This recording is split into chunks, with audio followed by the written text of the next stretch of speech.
Okay? So the ulama say that when you go to the Prophet's grave, if you are going to make a dua to the Prophet or to Allah subhanahu wa ta'ala, you should turn away from the grave. You realize that when you visit the Prophet's grave, you have to turn your back to the Qibla, right?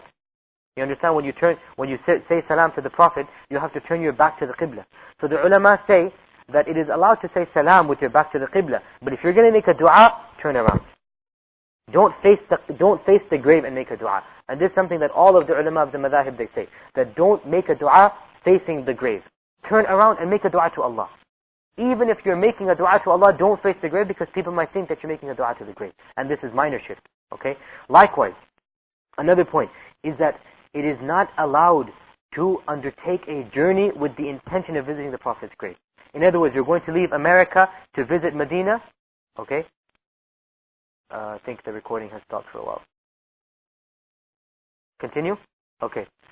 In other words, it is not allowed to leave America or leave Mecca or leave any city or country with the intention of visiting the Prophet's grave. This is a type of minor shirk. What should you then do? What intention should you have? To visit the Prophet's mosque. Exactly. The Prophet Muhammad ﷺ said that do not undertake a religious journey. Do not undertake a journey except for one of three masjids. The first one is the Kaaba. The second one is my masjid. He said masjidi. He didn't say my qabr.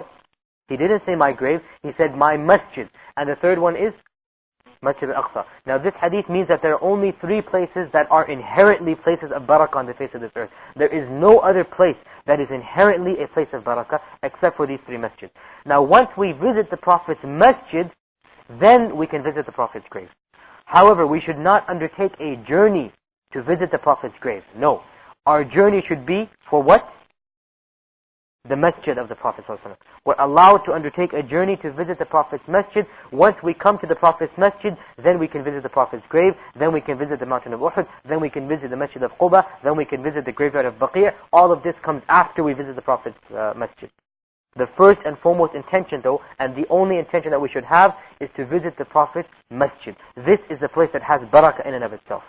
Okay? Once we come to the Prophet's masjid, then we can obviously visit all of these other things. And we have to be careful that when we visit the Prophet's grave, we do not direct any act of worship towards the Prophet's grave. We do not direct any dua, any salah, anything to the actual grave of the Prophet ﷺ.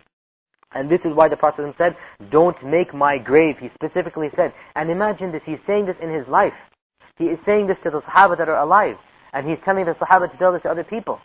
Don't make my grave an Eid. Don't make my grave a place of visitation. Why? Because this will lead you to what? To shirk. When you start exalting my grave, just like the Christians did to their prophets, just like the Jews did to their prophets, just like the other nations do to their quote-unquote pious saints, if you start exalting my grave, this will lead you to shirk. And then he said, send your salams upon me wherever you are, for your salams will reach me. So the Prophet ﷺ is implying, just like Hussein explicitly mentioned, or Ali ibn Hussein explicitly mentioned, he is implying, it doesn't matter if you're standing right in front of the grave, or you're standing in China or Spain, it doesn't matter. Your salat and your salam will reach me no matter wherever you are. Hafiz, can you come and read quickly?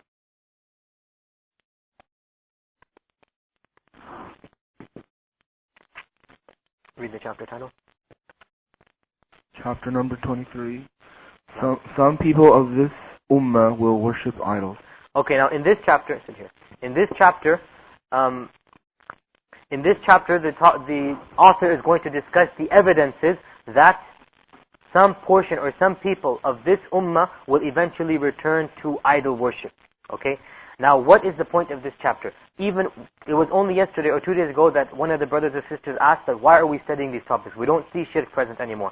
So I gave an answer to that, but this chapter also shows you another reason. That the Prophet Muhammad ﷺ predicted that indeed some of his nations is going to start worshipping idols.